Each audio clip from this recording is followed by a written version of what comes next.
Welcome to the intersection of technology, cybersecurity, and society. Welcome to ITSP Magazine. Every company has a story to tell, from the small startup to the large enterprise, and everything in between. This is one of them. Knowledge is power, now more than ever.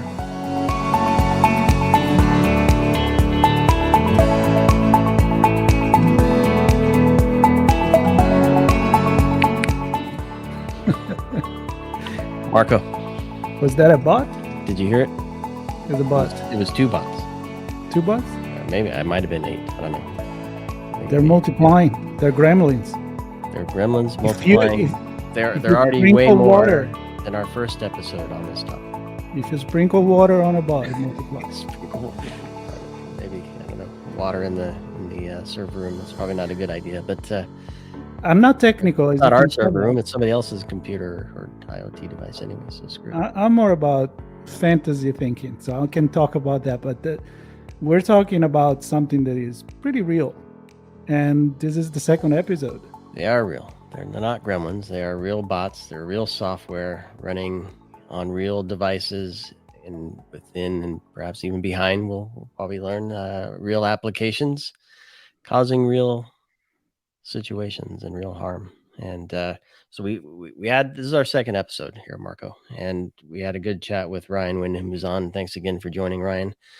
And we had a good conversation around what a bot is and how it works, and some stories of the impact it can have on businesses and industries and consumers alike.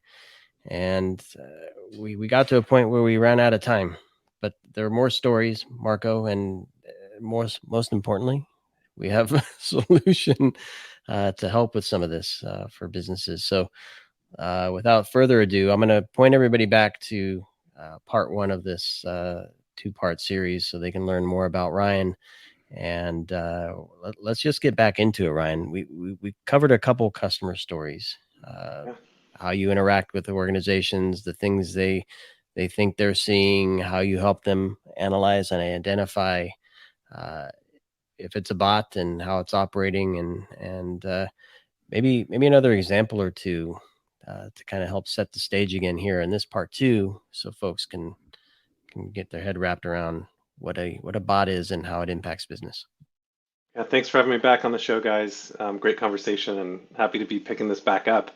But yeah, there's loads of really interesting stories that we get exposed to in this, in this market. I think one of the ones that was a real eye opener for me was the relationship that those in the travel industry have with bots, and specifically airlines and hotel chains. And I got a real crash course on this. We have a lot of the kind of biggest, they're called GDS, global distribution system vendors, as our customers. And what these guys do is they're responsible essentially for running in many cases the portal for the airlines and the hotel, the booking portals.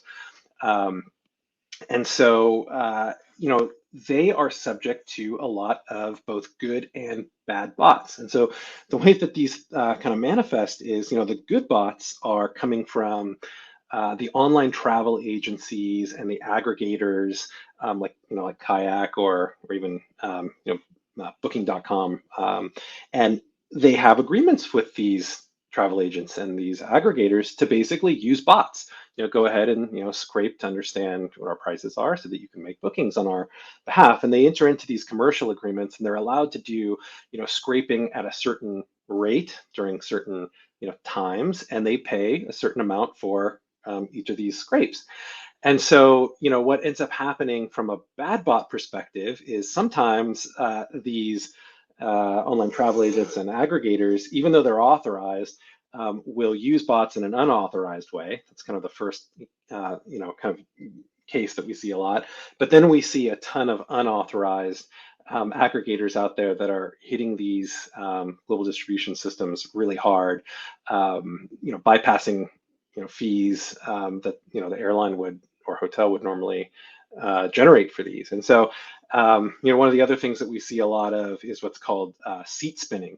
So you'll have a travel agent or an aggregator basically buy up inventory, because in a lot of cases you actually don't have to pay for the airfare within the first 24 hours, right? So they'll reserve it, they'll hold it, and it basically allows them to have a hold on those seats, and see if they can resell them without any upfront cost to them. But obviously, there's a huge cost to the hotel or the airline, and to consumers, right, who can't find a free seat. So it's just a really interesting kind of ecosystem that I personally learned a lot about, as we got into it with some of our big customers in this space. And that, I'm just trying to think through that scenario, and it's multifaceted, in that there's a lot of steps along the way. And I guess I'm just wondering how do the folks you work with distinguish between real, authentic traffic versus something that's being driven by a bot? If it's coming through an aggregator that's legitimate and authenticated and maybe abusing, or versus one of the others. I don't know, how do you begin to determine the difference there? I mean, it's difficult. I mean, in many cases, we encourage them obviously to design their applications in ways that can, bypass a direct scraping model. So in other words, kind of go directly through the API and use kind of a key to do that. So you can kind of hand that key out to your authorized partners. But some of these design projects are complicated and take a long time to implement. So we protect, I think, over 70 airlines, and so most of them are kind of still using the classic scraping model. So it's difficult. We look at things like behavior. We look at the rate that these requests are coming in. We obviously use traditional reputation kind of models and things like that. We've also had to layer in quite a bit of machine learning, both supervised and unsupervised, to help us tell the difference between the good and the bad. It's a tough one, because they need these bots. They do. So Ryan, while it seems to me quite easy to grasp the concept of seeing these in travel agents and how they can affect the pricing of tickets and all of that, and also in retail, where you can skyrocket the price of something if you create demand and offer, and if there is not enough stuff on the shelf. But there are other situations and verticals where I didn't expect, for example, to see the numbers so high there. For example, sports websites, and how it actually is affecting those kinds of things when it's related to, obviously, big sport event. So tell me a little bit about that one. Yeah, so there's a few reasons why these sporting events attract a lot of bots. One is scraping scores, right, in real time to basically present that information on some other site. Another could be scraping odds, right, to get a real-time view of what the betting odds are. We see that a lot, or even attempts to influence the odds. We also see, a lot of these sites have logins, right? You can create an account for various reasons, right? And a lot of times you can buy things.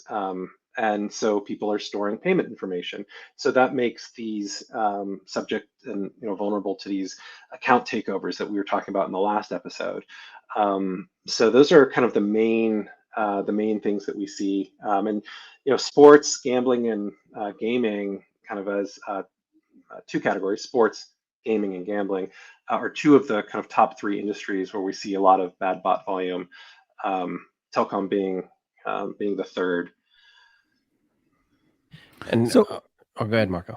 Oh no, I'm just curious, because we talk about these bots, and where do they come from? Yeah. Where is the land of the bots? It's a mafia. It's really interesting when you dig into that, and I think we touched on it a little bit in the last episode. But because the stakes have gotten so high, these bot operators have really, like you guys said, mafia. I mean, they've really organized professionally, right? And so this is not amateur hour anymore here. This is high quality software, distributed across the globe, and how they end up recruiting these bots a lot of times is really interesting. There's a few vectors. One of them is through SDKs that developers will write, and then a service will inject some code that's essentially the bot, and the developer gets a royalty every time that SDK is used by another developer in their application. So it could be, an example could be like a browser plugin, right, that does something. And when the end user installs that browser plugin, they may even, they're going to be getting, T's and C's, right, put in front of them, and no one reads that, and they click OK. What they've done is they've installed this browser plugin that's given them some convenient functionality that they needed.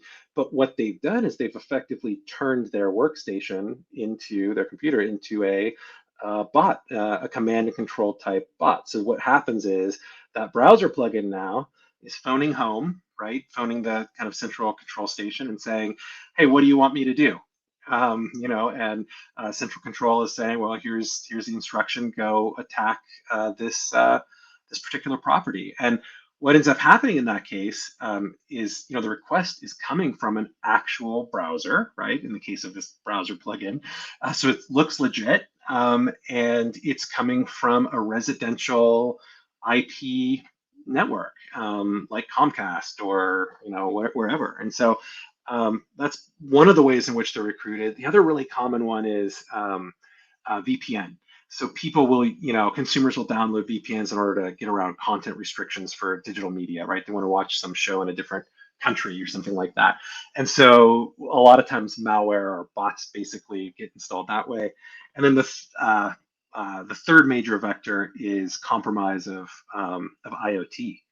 So you'll have devices like cameras, thermostats, refrigerators, anything that run, software, right? That's can be exploited.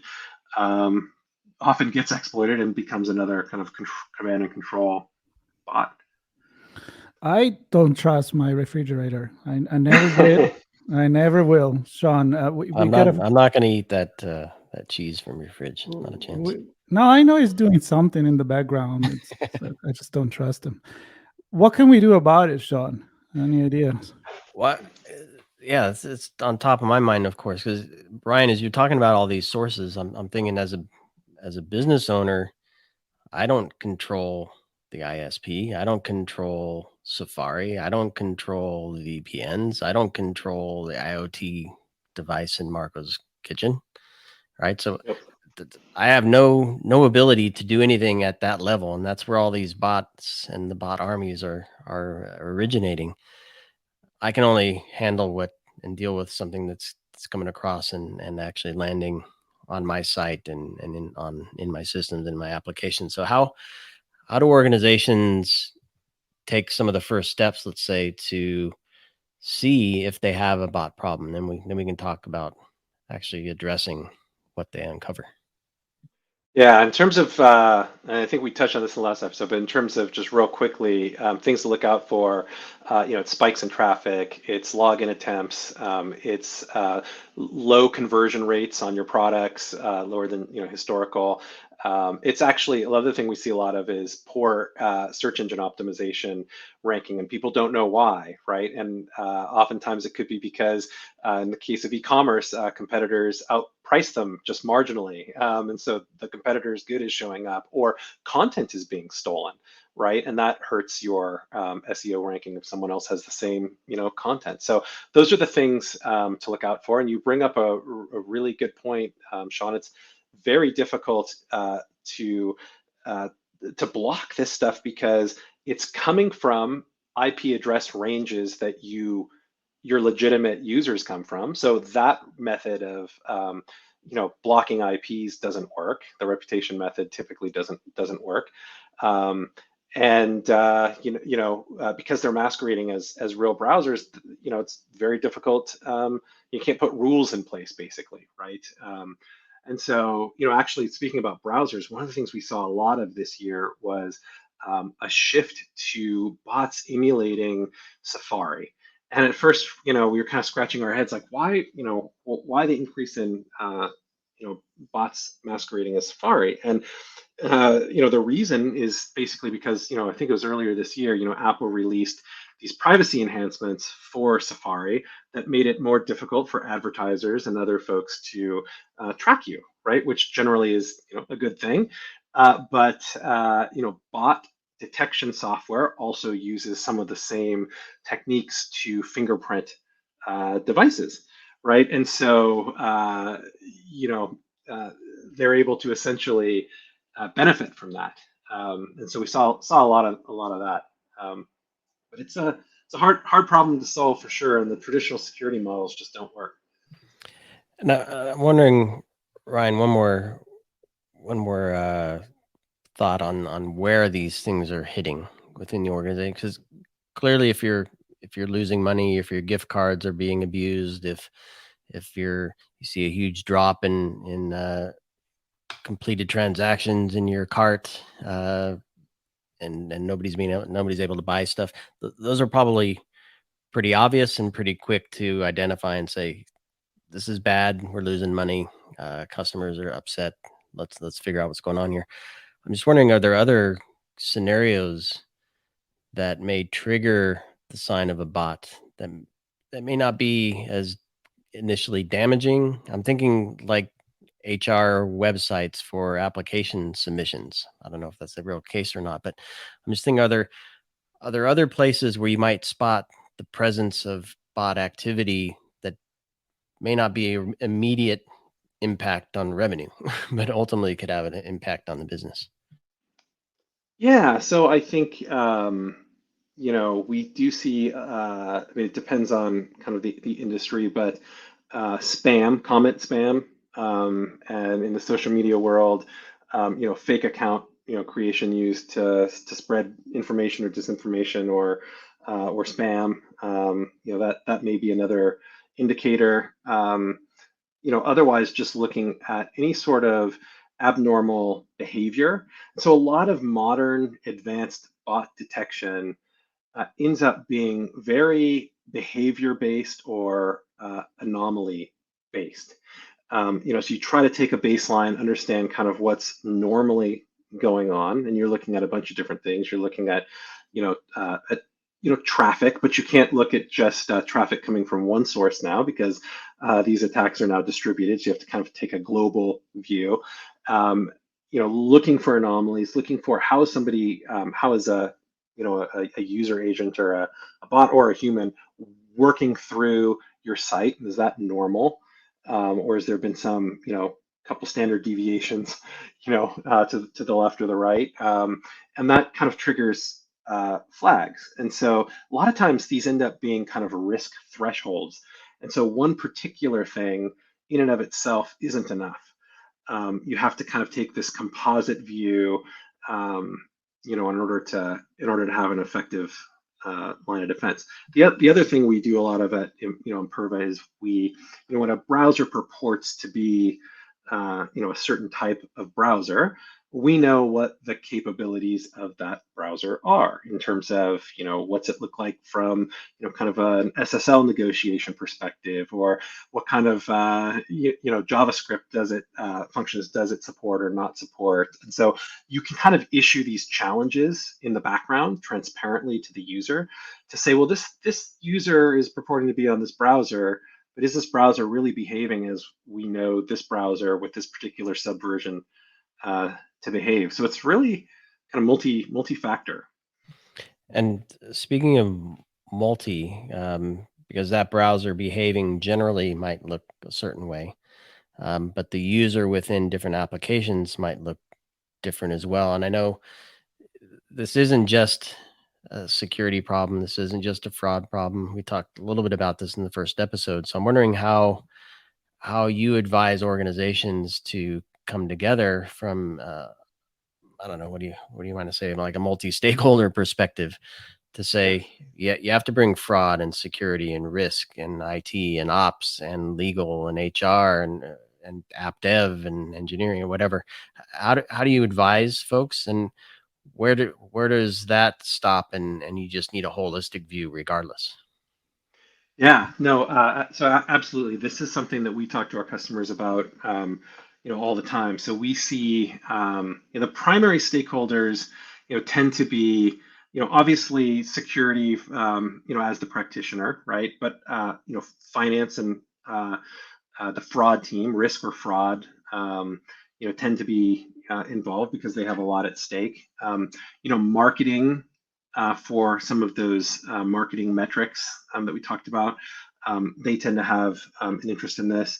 If there's kind of an e-commerce team on the retail side, they are also impacted by bots, and so we see a lot of these conversations as actually starting in some of these other functions, and these other functions going to IT or going to security and saying, "Hey, we can't explain this. Can you guys take a look?" And then they dig in and they realize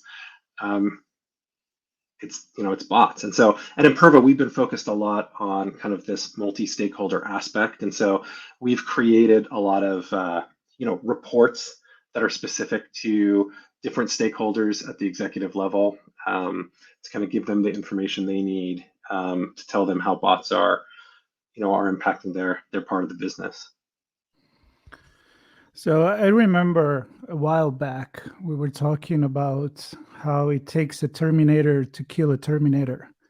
Remember, Sean, it was about artificial intelligence and adversarial artificial intelligence. Exactly. So I'm kind of thinking the same thing here. I mean, does it take a bot to kill another bot? What the technology that you guys at Imperva are putting into place has, I'm sure, first layer of defense, and then second, and detecting and reacting. So you kind of already went there before. Let's dig a little bit deeper into the solution here. Definitely. Yeah. And so, I think I mentioned on the first episode just how, if you think about traditional attacks like, to a web application, like say SQL injection or cross-site scripting or some other kind of code-based vulnerability, that's something that you can, in a deterministic way, build a rule set around to prevent and stop, right? These attacks, because they're coming in at what we call the business logic layer, they are using your application the way that you put your application out to be used. Obviously you didn't want it abused, but they are using it on that level. They're not exploiting any vulnerabilities. And they're coming from, in many cases, real browsers and from legitimate IP addresses. And so it does create a very difficult kind of detection problem. And so, for us at Imperva, we use a multi-layer approach. We do look at things, traditional things like IP reputation is just kind of a first, very primitive factor. But then mostly in the bot world, it's about profiling behavior of the browsers, and are they operating the way we expect them to, and all of these kind of behind the scenes challenges that will issue. Because what we don't want to do is, we don't want to issue a CAPTCHA if we don't have to, right? Nobody likes CAPTCHAs, right? And so we try to work behind the scenes to really transparently challenge the browser, not the user at first. And then, we also have awareness at the user level. So we know, have we seen this user before? Are they operating the way that we expect them to do? And so it's basically, a series of layered, deterministic, and probabilistic modeling. And then in the end, there's think of it as kind of like a composite risk score that we can basically offer up, and then basically the practitioner ends up setting rules where they say, look, if the risk level is above a certain threshold, that's when I want to issue a CAPTCHA. Or if it's above this next threshold, we have very strong confidence that this is something we don't want on our site, and so let's just outright block it. There's some other really cool techniques that we're doing at Imperva too to raise the cost of these attacks. So it's kind of like fighting back a little bit. So we have this thing called tar pit or delay, where we will basically service the bots very, very slowly in a way that makes it not cost effective for them to continue to attack that particular customer. And so they'll move on to somebody that's easier. It's like the old, remember, like the club they used to put on your car. They used to say people move on just they don't want to deal with it. But it's that sort of thing. It just changes the economics. So Ryan, a lot of good advice there. Multi-layered, multifaceted. You need the app, you need the IT ops, you need security, and pretty much a lot of the organization to kind of keep an eye out here.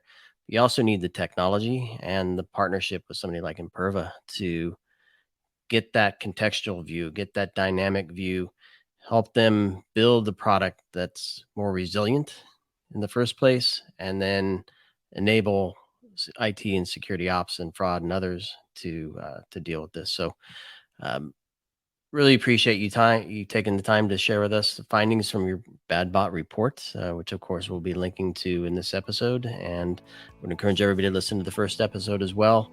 And of course, take a moment to connect with the Imperva team. There's a likelihood that you have a bot running on or against your organization, and it's better to get ahead of that curve in terms of managing that risk. So connect with Imperva and have them help you identify where you might see some of these challenges. So Marco, I think we've reached the 32 bot mark on this episode.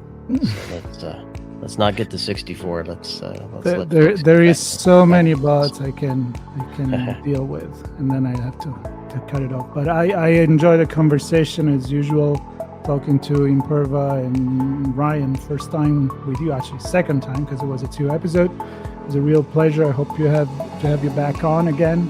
Likewise, Marco, Sean, this was great. Let's do it again. We hope you enjoyed this conversation.